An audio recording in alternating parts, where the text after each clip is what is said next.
Welcome, everyone. This is the third of the poetry packs for the Byron Newstead Book Group, and today we're going to be reading a selection of short poems that are usually published as the domestic pieces. They were written by Byron in 1816 during the process of his separation from his wife, Annabella Milbank, and then also after that period, during the first months of his travels overseas after he left England for the last time. Now, as you might notice, today I'm a little bit hoarse, so hopefully that won't get in the way of the reading too much, but I do apologise. I've also included in the pack a couple of letters or diary entries that give a little bit more context for these poems. So this first excerpt from a letter was a letter written by Byron to his wife, Lady Byron, about the verses that we're just about to read. Some of his most famous verses, perhaps, Fare Thee Well. And in the letter he writes to her, I send you the first verses that ever I attempted to write upon you, and perhaps the last that I may ever write at all. This at such a moment may look like affectation, but it is not so. The language of all nations nearest to a state of nature is said to be poetry. I know not how this may be, but this I know. You know that the lover, the lunatic, and the poet are of imagination all compact. I am afraid you have hitherto seen me only as the two first, but I would fain hope there is nothing in the last to add to any grievances you may have against the former.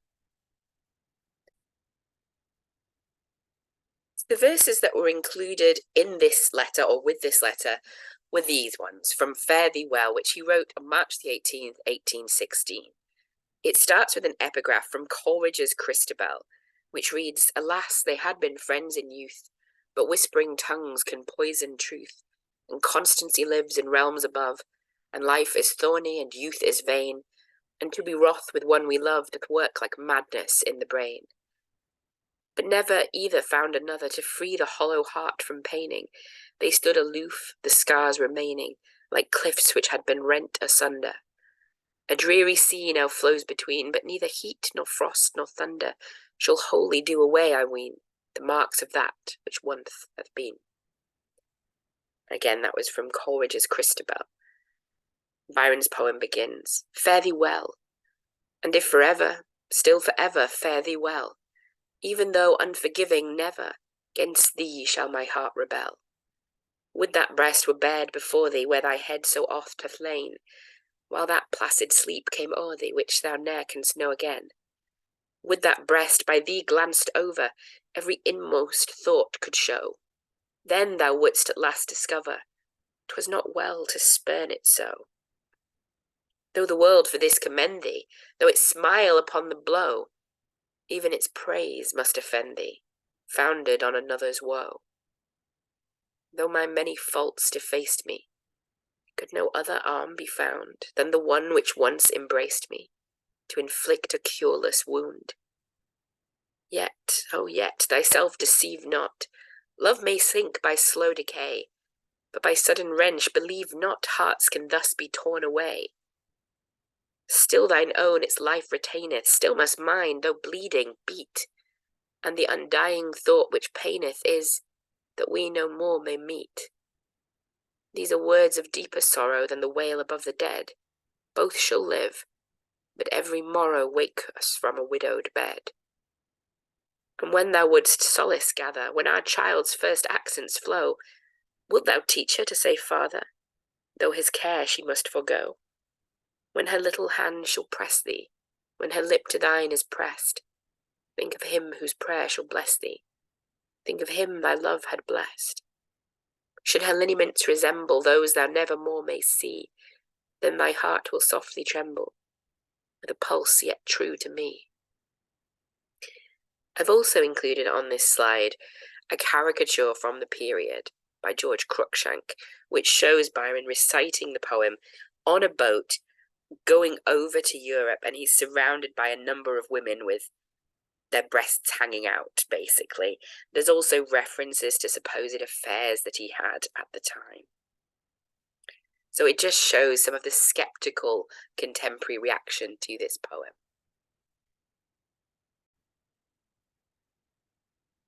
So the second poem is a sketch from private life, which he wrote about a Mrs. Claremont, who was Annabella Milbank's sort of servant maid and had been her governess or nursemaid growing up. A sketch from private life was written on March the 29th, 1816, and it starts with an epigraph from Shakespeare. Honest, honest Iago, if thou be'st a devil, I cannot kill thee. Byron's poem then starts. Born in the garret, in the kitchen bred, promoted thence to deck her mistress's head, next for some gracious service unexpressed, and from its wages only to be guessed, raised from the toilette to the table, where her wondering betters wait behind her chair. With eye unmoved and forehead unabashed, she dines from off the plate she lately washed. Quick with the tale and ready with the lie, the genial confidant and general spy, who could, ye gods, her next employment guess? An only infant's earliest governess. She taught the child to read, and taught so well that she herself by teaching learned to spell. An adept next in penmanship she grows, as many a nameless slander deftly shows. What she had made the pupil of her art none know, but that high soul secured the heart, and panted for the truth it could not hear, with longing breast and undeluded ear. Foiled was perversion by that youthful mind, which flattery fooled not, baseness could not blind, deceit infect not, near contagion soil, indulgence weaken, nor beauty render vain, nor envy ruffle to retaliate pain, nor fortune change, pride raise, nor passion bow, nor virtue teach austerity, till now. Too shocked at faults her soul can never know, she deems that all could be like her below. Foe to all vice, yet hardly virtue's friend, for virtue pardons those she would amend. But to the theme, now laid aside too long, the baleful burthen of this honest song. Though all her former functions are no more, she rules the circle which she served before. If mothers none know why, before her quake, if daughters dread her for the mother's sake, if early habits, those false links which bind at times the loftiest to the meanest mind, have given her power too deeply to instil the angry essence of her deadly will, if like a snake she steal within your walls till the black slime betray her as she crawls, if like a viper to the heart she wind, and leave the venom there she did not find, what marvel that this hag of hatred works eternal evil latent as she lurks, to make a pandemonium where she dwells, and reign the Hecate of domestic hells, skilled by a touch to deepen scandal's tints, with all the kind mendacity of hints, while mingling truth with falsehood, sneers with smiles, a thread of candour with a web of wiles, a plain blunt show of briefly spoken seeming, to hide her bloodless heart's soul-hardened scheming. A lip of lies, a face formed to conceal, and without feeling mock at all who feel. With a vile mask the Gorgon would disown, a cheek of parchment and an eye of stone. Mark how the channels of her yellow blood ooze to her skin and stagnate there to mud. Taste like the centipede in saffron mail, or darker greenness of the scorpion scale, for drawn from reptiles only may we trace congenial colours in that soul or face. Look on her features and behold a mind as in a mirror itself defined. Look on the picture and deem it not o'ercharged. There is no trait which might not be enlarged.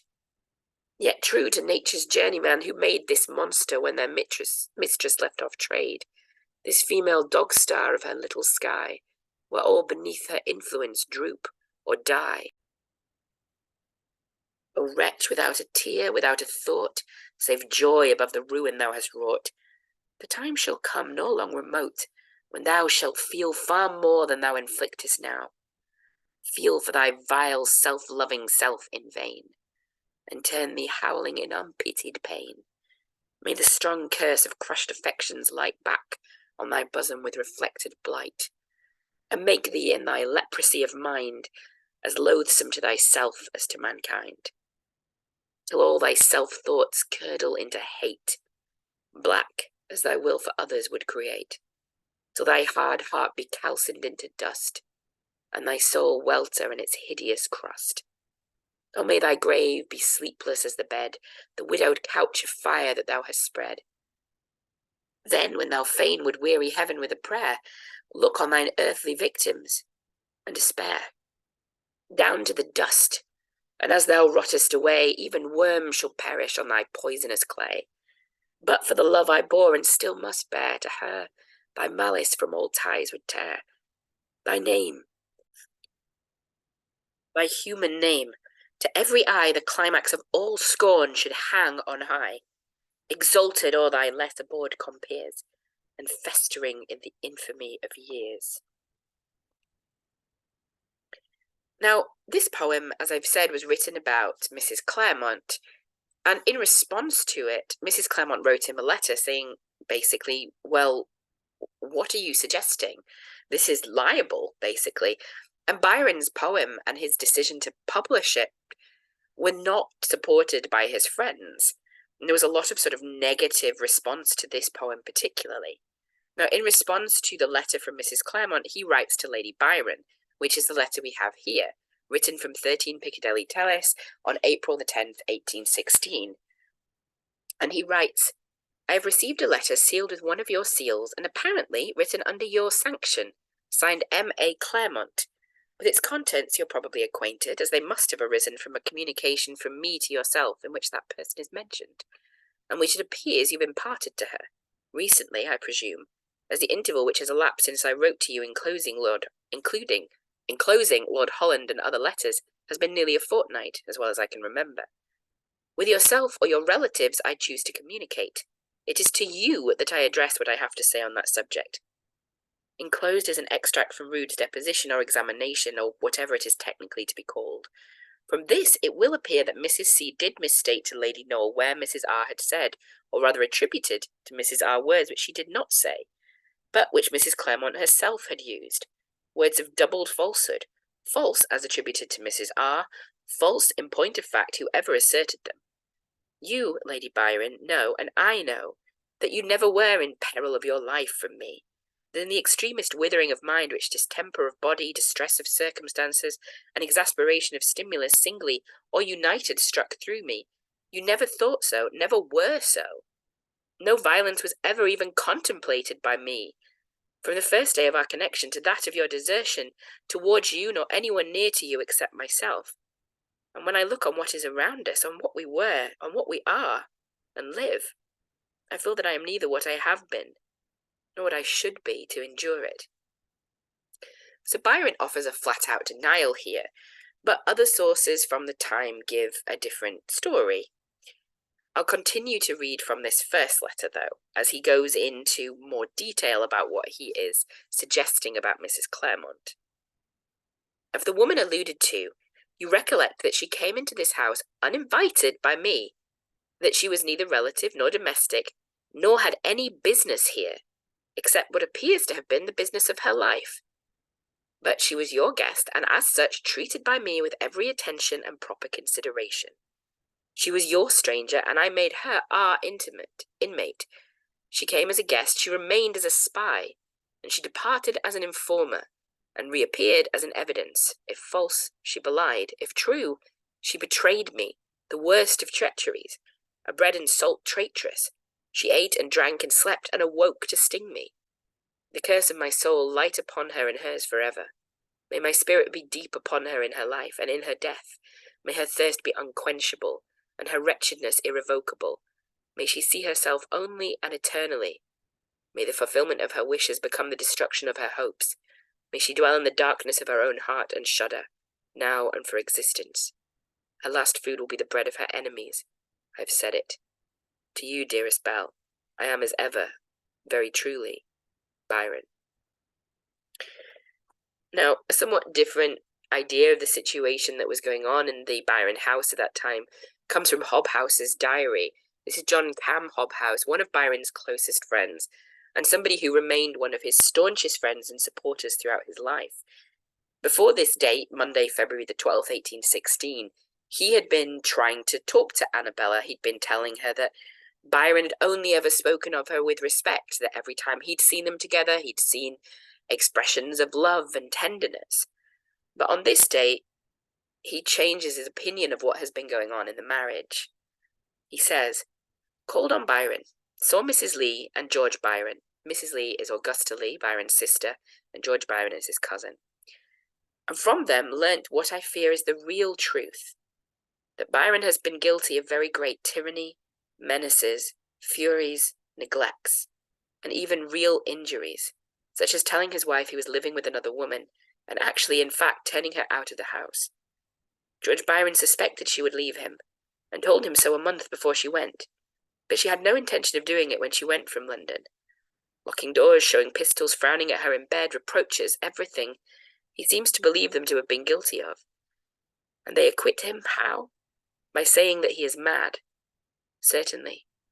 And that Mr. Leman says it is the consequence of a torpid liver which has already affected his eyes, made one smaller than the other, and made him squint. He's gone to the length of strutting about in his peer's robes and saying he was like Bonaparte, and the greatest man in the world, not excepting Bonaparte. While I heard these things, Mrs. Lee went out and brought word that her brother was crying bitterly in his bedroom. Poor, poor fellow. Lady Byron has written again to Mrs. Lee, and Byron has proposed a meeting before witnesses, but has had no answer. The family have retained Lushington and make no doubt of success. The great object certainly is to arrange things amicably. The thing must not come before the public. I found it difficult to account for his wishing to deceive me. Mrs. Lee and George Byron tell me he forgets what he did and said. It is part of his disease. Leman insists on calling a physician. I now thought it my duty to tell Byron I had changed my opinion, and to tell him so without compromising my informants. Yesterday I had received a letter from Lady Byron telling me the determination was irrevocable, and declining my proposed visit in civil terms. I left Byron's to call again, went to Hurry Davison, came back, wrote 2 notes at Ridgway's, went to Byron's, met Lady Melbourne, who abused Lady Knowle violently. Lady Knowle is Lady Byron's mother. Byron was tranquil and jesting, but when I told him what I'd heard in the streets that day, he was astounded indeed. And after Lady Melbourne went, he questioned me. He'd heard he was to be accused of cruelty, drunkenness, and infidelity. I got him to own much of what I had been told in the morning. He was dreadfully agitated, said he was ruined and would blow out his brains.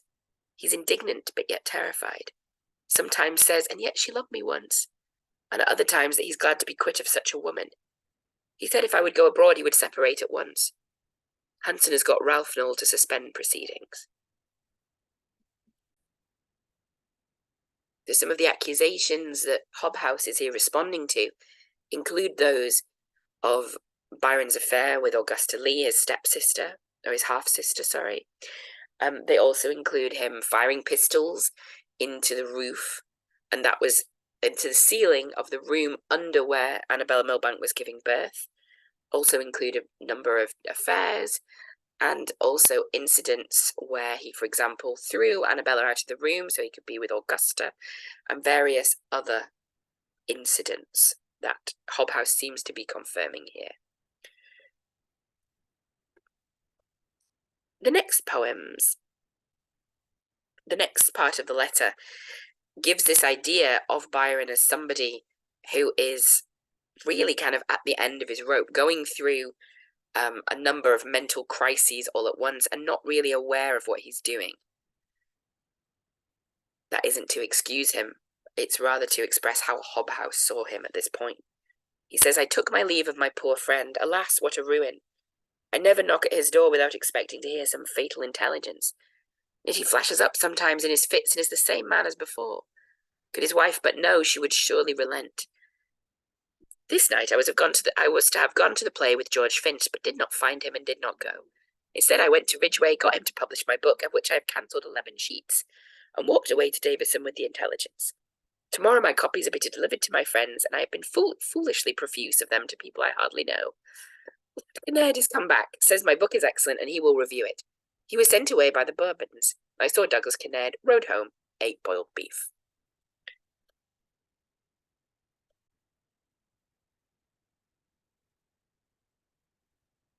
This next poem, Stanzas to Augusta, was believed at the time to be Byron's last poem written in England. And it's written, of course, to Augusta Lee, his half-sister. When all around grew drear and dark, and reason half withheld her ray, and hope but shed a dying spark which more misled my lonely way, in that deep midnight of the mind, and that internal strife of heart, when dreading to be deemed too kind, the weak despair, the cold depart. When fortune changed and love fled far, and hatred's shafts flew thick and fast, thou wert the solitary star which rose and set not to the last. Oh, blessed be thine unbroken light, that watched me as a seraph's eye, and stood between me and the night, for ever shining sweetly nigh. And when the cloud upon us came, which strove to blacken o'er thy ray, then purer spread its gentle flame, and dashed the darkness all away. Still may thy spirit dwell on mine, and teach it what to brave or brook. There's more in one soft word of thine than in the world's defied rebuke. Thou stood as stands a lovely tree, that still unbroke though gently bent, still waves with fond fidelity its boughs above a monument. The winds might rend, the skies might pour, but there thou wert, and still wouldst be devoted in the stormiest hour to shed thy weeping leaves o'er me. But thou and thine shall know no blight, whatever fate on me may fall, for heaven in sunshine will requite the kind, and thee the most of all. Then let the ties of baffled love be broken, thine will never break. Thy heart can feel, but will not move. Thy soul, though soft, will never shake. And these, when all was lost beside, were found, and still are fixed in thee, and bearing still a breast so tried. Earth is no desert, e'en to me.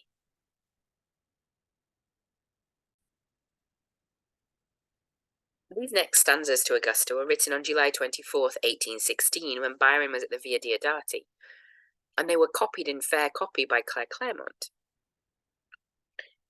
Though the day of my destiny's over, and the star of my fate has declined, thy soft heart refused to discover the faults which so many could find. Though thy soul with my grief was acquainted, it shrunk not to share it with me, and the love which my spirit hath painted, it never hath found but in thee.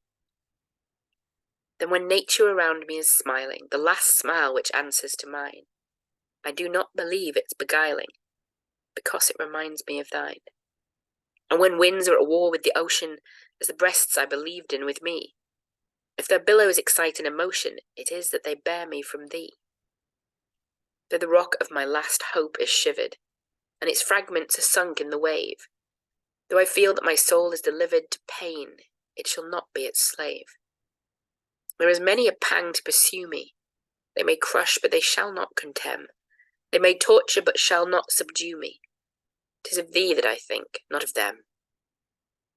Though human, thou didst not deceive me. Though woman, thou didst not forsake. Though loved, thou forborst to grieve me. Though slandered, thou never couldst shake. Though trusted, thou didst not disclaim me. Though parted, it was not to fly. Though watchful, 'twas not to defame me, nor mute that the world might belie. Yet I blame not the world, nor despise it, nor the war of the many with one. If my soul were not fitted to prize it, 'twas folly not sooner to shun. And if dearly that error hath cost me, and more than I once could foresee, I have found that whatever it lost me, it could not deprive me of thee. From the wreck of the past which hath perished, thus much I at least may recall. It has taught me that what I most cherished deserved to be dearest of all. In the desert a fountain is springing, in the wide waste there still is a tree, and a bird in the solitude singing, which speaks to my spirit of thee. The last poem, the Epistle to Augusta, was not published at the time, as Augusta forbid its publication. My sister, my sweet sister, if a name dearer and purer were, it should be thine. Mountains and seas divide us, but I claim no tears, but tenderness to answer mine. Go where I will, to me thou art the same, a loved regret which I would not resign. There yet are two things in my destiny, a world to roam through, and a home with thee. The first were nothing, had I still the last, it were the haven of my happiness.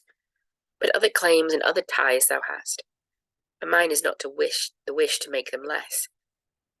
A strange doom is thy father's son's, and past recalling as it lies beyond redress. Reversed for him our grandsire's fate of yore. He had no rest at sea, nor I on shore. If my inheritance of storms hath been in other elements, and on the rocks of perils overlooked or unforeseen, I have sustained my share of worldly shocks.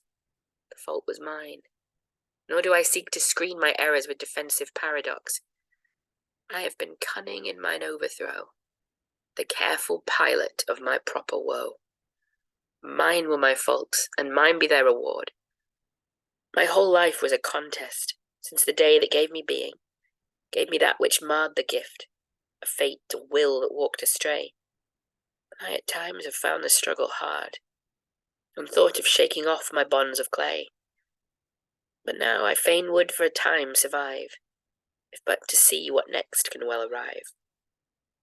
Kingdoms and empires in my little day I have outlived, and yet I am not old.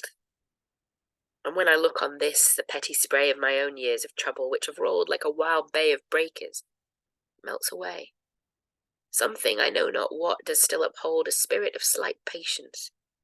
Not in vain, even for its own sake, do we purchase pain. Perhaps the workings of defiance stir within me, or perhaps a cold despair, brought on when ills habitually recur. Perhaps a kinder clime or purer air, for even to this may change of soul refer, and with light armour we may learn to bear. Have taught me a strange quiet, which was not the chief companion of a calmer lot. I feel almost at times as I have felt in happy childhood, trees and flowers and brooks which do remember me of where I dwelt, ere my young mind was sacrificed to books, come as of yore upon me and can melt my heart with recognition of their looks. And even at moments I could think I see some living thing to love, but none like thee. Here are the alpine landscapes which create a fund for contemplation. To admire is a brief feeling of trivial date, but something worthier do such scenes inspire. Here to be lonely is not desolate, for much I view which I could most desire, and above all a lake I can behold, lovelier, not dearer, than our own of old. Oh, that thou wert but with me! But I grow the fool of my own wishes, and forget the solitude which I have vaunted so has lost its praise in this but one regret. There may be others which I less may show. I am not of the plaintive mood, and yet I feel an ebb in my philosophy, and the tide rising in my altered eye. I did remind thee of our own dear lake, by the old hall which may be mine no more. Leman's is fair, but think not I forsake the sweet remembrance of a dearer shore. Sad havoc time must with my memory make, ere that or thou can fade these eyes before. Though like all things which I have loved, they are resigned for ever, or divided far. The world is all before me. I but ask of nature that with which she will comply. It is but in her summer's sun to bask, to mingle with the quiet of her sky, to see her gentle face without a mask, and never gaze on it with apathy. She was my early friend, and now shall be my sister, till I look again on thee. I can reduce all feelings but this one, and that I would not, for at length I see such scenes as those wherein my life begun, the earliest, even the only paths for me. Had I but sooner learnt the crowd to shun, I had been better than I now can be. The passions which have torn me would have slept. I had not suffered, and thou hadst not wept. With false ambition what had I to do? Little with love, and least of all with fame. And yet they came unsought, and with me grew, and made me all which they can make and name. Yet this was not the end I did pursue. Surely I once beheld a nobler aim. But all is over. I am one the more to baffled millions which have gone before. And for the future, this world's future may from me demand but little of my care. I have outlived myself by many a day, having survived so many things that were. My years have been no slumber, but the prey of ceaseless vigils. For I had the share of life which might have filled a century before its fourth in time has passed me by. And for the remnant which may be to come, I am content. And for the past I feel not thankless, for within the crowded sum of struggles happiness at times would steal, and for the present I would not benumb my feelings further. Nor shall I conceal that with all this I still can look around and worship nature with a thought profound. For thee, my own sweet sister, in thy heart I know myself secure as thou in mine. We were and are. I am even as thou art, beings who never each other can resign. It is the same together or apart, from life's commencement to its slow decline. We are entwined. Let death come slow or fast. The tie which bound the first endures the last. Thank you for joining me. My apologies for the roughness of some of that reading and for what might be some chopping and pausing in the middle there. I did my best with basically a non-existent voice, so I can probably re-record this later, but this is hopefully in time for the book club itself. Thank you for joining me.